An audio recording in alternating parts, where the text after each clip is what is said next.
ঢিঙৰ কটহগুৰিত ভয়াৱহ অগ্নিকাণ্ড জুইত জাহ গ'ল ২০খন গৃহ। নগাঁও জিলাৰ ঢিং ৰাজহ চকৰ অন্তৰ্গত বৃহত্তৰ টুকটুকিৰ কটহগুৰিত আজি নিশা এক ভয়াৱহ অগ্নিকাণ্ডৰ ঘটনা সংঘটিত হয়। জানিব পৰা মতে নিশা প্ৰায় ২ মান বজাত প্ৰথমে এটা গৃহ জুইৰ সূত্ৰপাত আৰম্ভ হয়। স্থানীয় ৰাইজে অগ্নি নিৰ্বাপক বাহিনীক খবৰ দিয়াত প্ৰায় ৩০ মিনিট পলমকৈ ঢিং আৰু বটদুৱাৰ পৰা দুখন অগ্নি নিৰ্বাপক বাহিনীৰ গাড়ী আহে যদিও জুই নুমুৱাবলৈ সক্ষম নহল। ঘটনাস্থলীত বৰিবজাৰ আৰক্ষী পহৰা চকীৰ আৰক্ষী উপস্থিত হৈ মৰিগাঁও আৰু মৰিয়াবাৰীৰ অগ্নি নিৰ্বাপক বাহিনীক খবৰ দিয়াত প্ৰায় ১ ঘণ্টা পলম কৰি দুখনকৈ গাড়ী আহে। মুঠতে একেৰাহে ২ ঘণ্টা জুই জ্বলাৰ পিছত ৪খন গাড়ীয়ে জুই নুমুৱাবলৈ সক্ষম হয়। ইপিনে চৰকাৰী গাঁওবুঢ়াৰ লগতে স্থানীয় ৰাইজে আহোমগাঁও আৰক্ষী পহৰা চকীত খবৰ দিয়াৰ পিছতো আৰক্ষী ঘটনাস্থলীত উপস্থিত নোহোৱাত একাংশ ৰাইজে আৰক্ষীৰ বিৰুদ্ধে ক্ষোভ উজাৰে।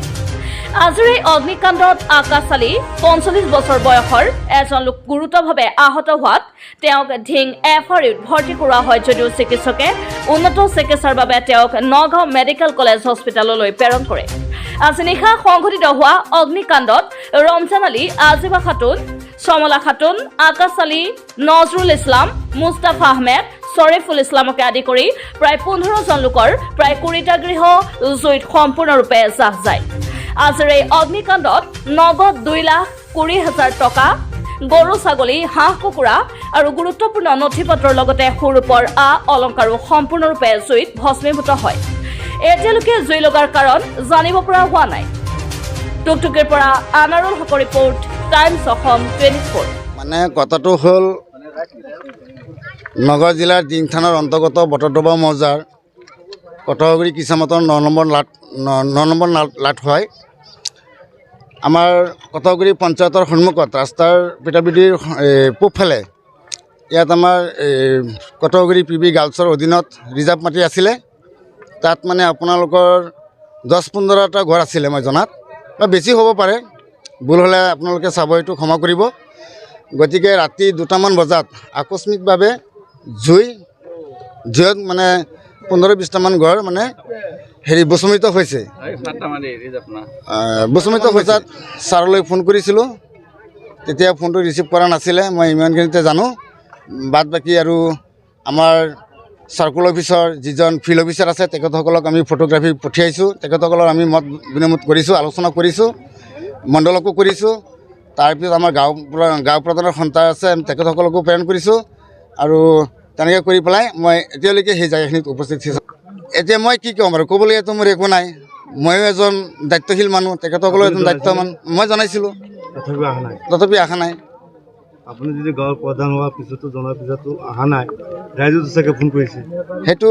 কৰিব পাৰে বা কোনোবা কৰিছে নেকি, এইটো মই এতিয়ালৈকে সম্পূৰ্ণ ক'ব পৰা নাই। এইবোৰ মই ফোন কৰিছোঁ। চৰকাৰ কি হ'ব জানো? অসমৰ মুখ্যমন্ত্ৰী ডক্টৰ হিমন্ত বিশ্ব শৰ্মা ছাৰক, যে এই দুখীয়া যিখিনি মানুহ তেখেতসকলৰ যি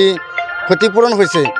তেখেতসকলে যাতে এটা চৰকাৰৰ ফালৰ পৰা অনুদান দি পেলাই যাতে সেই পৰিয়ালবৰ্গটোক যাতে সুখময়ী মংগল জীৱনটো যাতে সুখী কৰিব ৰাখিব পাৰে।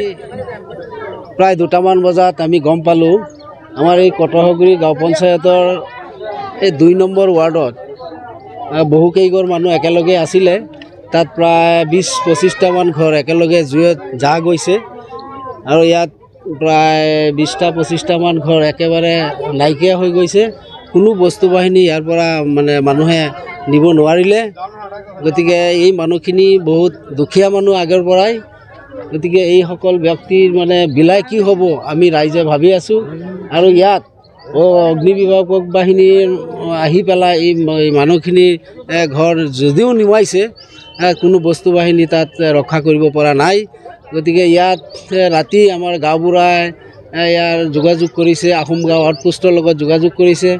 বিভাগীয় কৰ্তৃপক্ষৰ লগত যোগাযোগ কৰিছে। আৰু তেখেতসকলৰ ফালৰ পৰা হয়তো ৰাইজে কোৱা মতে ইয়াত কোনো ধৰণৰ তেওঁলোকে সঁহাৰি দিয়া নাই। কিন্তু আহোমগাঁও এই কি কয় বৰিবজাৰ আউটপোষ্টৰ মানুহখিনি আহি বোলে বহুখিনি সহায় কৰিছে। আমাৰ ফায়াৰ ব্ৰিগেড আনি পেলাই তেওঁলোকে ইয়াত বহুতখিনি সহায় কৰিছে। গতিকে যিহেতু দেখা গৈছে যে বৰিবজাৰ আউটপোষ্ট মৰিগাঁও ডিষ্ট্ৰিক্টৰ হয়, হয় হয় মৰিগাঁও ডিষ্ট্ৰিক্টৰ হয় ইয়াৰ পৰা অলপ দূৰত আছে অলপ দূৰত আছে আহোমগাঁও ইয়াৰ পৰা মানুহে কোৱা মতে 1 কিলোমিটাৰ দূৰত্ব আছে হয় আছে যিহেতু আহোমগাঁও আৰক্ষী প্ৰশাসনৰ আন্দাৰত আছে এতিয়ালৈকে অহা নাই যেতিয়া তেতিয়াহ'লে আমি ৰাইজে তেখেতক মানে গৰিহণা জনাওঁ আৰু লগে লগে তেখেতক আমি অনুৰোধ জনাইছোঁ তেখেত আহি এই জেগাখিনি চাব লাগে পৰ্যবেক্ষণ কৰিব লাগে কি হৈছে কেনেকৈ হৈছে আৰু কেনেকুৱা ধৰণৰ মানুহৰ ক্ষতি হৈছে তাৰ বিষয়ে এটা ৰিপৰ্ট কৰিব লাগে আৰু তেখেত নহাটো আমি বহুত দুখিত গতিকে আমাৰ ইয়াৰ ৰাইজ দুখিত যিহেতু আহোমগাঁও আউটপোষ্টখনৰ আণ্ডাৰত পৰে গতিকে তেওঁহে আগতে আহিব লাগিছিল কিন্তু বৰিবজাৰ আউটপোষ্টে বহুখিনি সহায় কৰিছে গতিকে এই মানুহখিনিক মানে এটা সহায়ৰ হাত আগবঢ়াবৰ কাৰণে আমি অসম চৰকাৰলৈ অনুৰোধ জনাইছোঁ যিহেতু এওঁলোক মানুহ চব খাটি খোৱা মানুহ কাম কাজ কৰি খায় তেওঁলোকৰ ঘৰ বাৰী বস্তু বাহিনী চব নাইকিয়া হৈ গৈছে গতিকে তেখেতসকলক সহায়ৰ কাৰণে আমি ৰাইজে মানুহ এজনো মানে যাত যোগ হৈছে জুইত পৰিছে আৰু তেওঁ ইতিমধ্যে হস্পিটেলাইজ হৈ আছে গতিকে এইসকলৰ সাহাৰ্যাৰ্থে আমি অসম চৰকাৰক জনাওঁ যাতে তেখেতসকলক এটা সকাহ দিবৰ কাৰণে ব্যৱস্থা কৰে আৰু আমি ৰাইজেও চেষ্টা কৰি আছোঁ তেখেতসকলক আমি কিবা এটা সহায় কৰিম ভাৰপ্ৰাপ্ত বিষয়াৰ বিৰুদ্ধে যি অভিযোগ উঠিছে ইয়াৰ বিৰুদ্ধে আপুনি চৰকাৰক কি জনাব আইচিৰ বিৰুদ্ধে এতিয়া আহোমগাঁও আৰক্ষী বিভাগে যদিও অহা নাই তেখেতসকলে কি কাৰণে অহা নাই আমি গম নাপাওঁ গতিকে সেইটো বিষয়ে চৰকাৰে এটা তদন্ত ল'ব লাগে আৰু তেওঁ কিয় অহা নাই আছে না নাই এইটোতো আমি গম নাপাওঁ চাগে হয়তো থানাত পুলিচ নাই চাগে থানাত পুলিচ থাকিলে আহিলেহেঁতেন আৰু কি আছে তেখেতকতো আমি খবৰ কৰা নাই তেখেতে জুই চাই আহিছে যেহেতু সৰকাৰি গাঁওবুঢ়া ফোন কৰি জনাই তথাপিও অহা নাই কাৰণ এতিয়া কাৰণটো আমি কি ক'ম আমিতো দেখা নাই পুলিচে আহিব লাগিছিল আৰু গাঁওবুঢ়া ফোন কৰিছে ফোন ধৰা নাই থানাত পুলিচ থাকিলেতো নিশ্চয় আহিলেহেঁতেন গতিকে পুলিচটো আহিবই না আহোমগাঁও আৰু কিয় অহা নাই সেইটো আমি ক'ব নোৱাৰোঁ ইণ্টাৰনেলি তেখেতৰ কি অসুবিধা হৈ আছে গতিকে এতিয়াও আমি জনাওঁ আমি ৰাইজৰ ফালৰ পৰা তেখেতক আমি অনুৰোধ জনাইছোঁ এতিয়াও আমাৰ জেগাখিনি পৰ্যবেক্ষণ তেখেতে কৰক আৰু ৰিপৰ্ট এটা দিয়ক চবেই আহিছে গম পায় নগাঁও জিলাৰ ডিং থানা অন্তৰ্গত কটগুৰি গাঁৱত জুই লাগিছে ৰাতি 2টা বজাত এতিয়া জুইটো লাগিছে 2টা বজাত য'ত জুই লাগিছে চব দুখীয়া মানুহ ঠিক আছে আশে পাশে মানুহ আহিছে আমি আহিছোঁ ৰাতি 2টা বজাত পুলিচলৈ ফোন কৰা হৈছে তেতিয়া আহোমগাঁও ভাৰপ্ৰাপ্ত আৰক্ষী চকীত ফোন কৰা হৈছে তেতিয়া সিহঁতৰ ফালৰ পৰা নিজে আমাৰ যে গাঁওবুঢ়া আছে তেওঁ নিজে ফোন কৰিছে একো ৰেছপন্স দিয়া নাই ফোন ধৰা নাই আৰু আমাৰ ওচৰত আৰু এখন আৰক্ষী চকী আছে এইটো মৰিগাঁও ডিষ্ট্ৰিক্টত পৰে বৰিবজাৰ আৰক্ষী চকীক আমি বহুত কৃতজ্ঞতা জনাইছোঁ তেওঁ ৰাতি 2টা বজাত ফোন কৰাৰ লগে লগে আহি কিনি ফায়াৰ ব্ৰিগেডক ফোন কৰিছে ফায়াৰ ব্ৰিগেড আহি এইটো জুইটো নুমুৱাৰ ব্যৱস্থা কৰিছে এতিয়া ৰাতিপুৱা 8টামান বাজিছে এতিয়ালৈকে যে আমাৰ ডিং থানাৰ ভাৰপ্ৰাপ্ত আৰক্ষী বিষয়া আহি ইয়াত পোৱা নাই আমি আপোনালোকক ৰাইজৰ তৰফৰ পৰা আৰু আপোনালোকৰ চেনেলৰ যোগেদি আমি এইটো গৰিহণা দিছোঁ এনেকুৱা আৰক্ষী আমাক নালাগে আৰু হিমন্ত ডাঙৰীয়াই এই নিউজটোৰ জৰিয়তে যাতে আমাৰ মুখ্যমন্ত্ৰী ডাঙৰীয়াই এইটো অৱগত হয় যে ভাৰপ্ৰাপ্ত বিষয়াজনক আমি কি ক'ব বিচাৰিম আমি দুখীয়া মানুহ ৰাইজৰ তৰফৰ পৰা একো ক'ব নোৱাৰিম আমি এটাই ক'ব পাৰিম আমি এইটো গৰিহণা দিছোঁ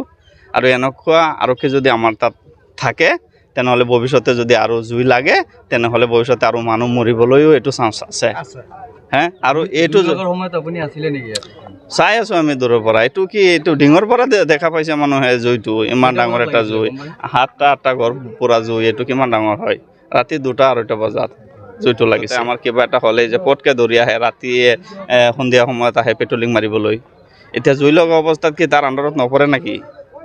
আমি এইটো জানিব এতিয়ালৈকে আমি এইটো অৱগত হোৱা নাই আমি কোনটো আৰক্ষীৰ আণ্ডাৰত আছোঁ আৰু আমি বৰিবজাৰ আৰক্ষীৰ আণ্ডাৰত আছোঁ নে আমি আহোমগাঁও আমি চবেই কয় আমি কাগজে কলমে আমি জানো যে আমাৰ আৰক্ষী চকী আহোমগাঁও এইটো আহিব লাগিছিল এইটোক আমি ৰাইজৰ তৰফৰ পৰা গৰিহণা দিছোঁ এইটো 3 কিলোমিটাৰ হ'ব আমাৰ ঘৰ আমি আহিছোঁ এটা ঘৰ পাইছোঁ জুই জ্বলি আছে তাৰপিছত যিটো জুই জ্বলিছে কিন্তু ইয়াত সম্ভৱ নহয় মানে মানুহ থাকা এনেকুৱা জুই আচ্ছা তাৰপিছত যেতিয়া আহিছোঁ আহি পেলাই পাইছোঁ বৰিবজাৰ আৰক্ষী পুলিচ আৰু তেওঁলোক আহিছে আহি পেলাই সুধিছে জুইটো কেনেকৈ লাগিল বোলে ছাৰ আমিতো নাজানো ঠিক আছে তেতিয়াহ'লে হেৰি কৰা তোমালোকে ছাইড কৰা মানুহকেইটা ছাইড কৰি দিয়াৰ লগে লগে তেওঁলোকে মানে ফোন কৰি পানী গাড়ী আনিলে মৰিগাঁৱত আচ্ছা মৰিগাঁও গাড়ী অহাৰ পিছত তাৰপিছত আহিছে আমাৰ এই ঢিঙৰ হা তাৰপৰা আহিছে মৈৰামাৰীৰ চবকেইটা আহিছে কিন্তু আমাৰ এই বাৰৈটিৰ থানাৰ IC চাৰ্জে তাত ফোন মাৰা হৈছে কিন্তু ফোন ৰিচিভ কৰা নাই আৰু তেওঁ ইয়াত অহা নাই কিন্তু ৰ'ব তেওঁ যে অহা নাই এইটোতো আপোনাৰ হেৰি মৰিগাঁও ডিষ্ট্ৰিক্ট যে তাৰ পৰা আহিছে এইটোতো মৰিগাঁও ডিষ্ট্ৰিক্টৰ পুলিচৰ আণ্ডাৰত মানুহ নহয় যিহেতু এইটো ধৰক এতিয়া পাটা মাটিৰ মানুহ আৰু যিকেইটা মানুহ যে জুই লাগি মানে ঘৰ দৰ পুৰিলে এইকেইটা মানুহতো চব দিন হাজিৰা কৰা মানুহ মানে গোটেইকেইটা আৰু কিছুমানে ঠেলাও চলায় হাজিৰা কৰি খায় এতিয়া বিদেশতো গ'ল কিছুমান ঘৰত মতাও নাই মাইকী মানুহ যি হওক আমি যে ৰাইজে আশা এইটোৱে কৰিছে যে ল'ৰা ছোৱালী মানে ক্ষতিপূৰণ হোৱা নাই কিন্তু বস্তু বাহিনী ক্ষতিপূৰণ হৈছে গৰু ছাগলী আৰু কিছুমানে হাঁহ চাহ এইবিলাকো এতিয়াও ইয়াত পৰি আছে তাৰপিছত মানে কিছুমানে মুৰ্গী চৰাই মানে উমনি দিছে সেইকেইটাও মৰিছে তাৰপিছত ঘৰ দৰটো চব বৰবাদেই গতিকে এতিয়া ডকুমেণ্টছ এতিয়া ধৰক NRC কাগজ পাতি চাউলৰ কাৰ্ড BPL কাৰ্ড মানে বহুত কোনো কিবা কিবি মানে এইবিলাক বস্তু কোনো বস্তুই বচা নাই খালি নিজৰ দেহাটো যে এই দেহাটো মানে লৈ মানে তেওঁলোক ওলাই গৈছে কিন্তু আমি পাব্লিক আহিছোঁ কোনো পাব্লিক আমি জুইৰ ওচৰত আহিবলৈ সাধ্য নাই মানে এনেকুৱা জুই হয় আশংকা নাই সেইটো আমিতো এতিয়া গোটেই ৰাইজে সেইটোৱে ভাবিছোঁ যে কিহৰ কাৰণে অহা নাই আমিতো হেৰি পাব্লিকে চবেই মানে এইটো কৈছোঁ যে এইটোতো অসম্ভৱৰ কথা যিহেতু মৰিগাঁও ডিষ্ট্ৰিক্টৰ যদি IC বিলাক আহিব পাৰিছে তেওঁলোকে ইয়াৰ পৰাতো বেছি দূৰ নহয় ইয়াৰ পৰা ধৰক আধা কিলোমিটাৰ জেগা হ'ব 1 কিলোমিটাৰেই ধৰোঁ 1 কিলোমিটাৰেই ধৰিলোঁ 1 কিলোমিটাৰ জেগাত যদি ঢিঙৰ পৰা মৈৰাবাৰীৰ পৰা মানুহ আহিব পাৰিছে নগাঁৱৰ পৰা মানুহ আহিব পাৰিছে মৰিগাঁৱৰ পৰা মানুহ আহিব পাৰিছে এই 1 কিলোমিটাৰ জেগাৰ পৰা যদি IC ছাৰ আহিব নোৱাৰিলে তেতিয়াহ'লে এইজন IC ছাৰক মানে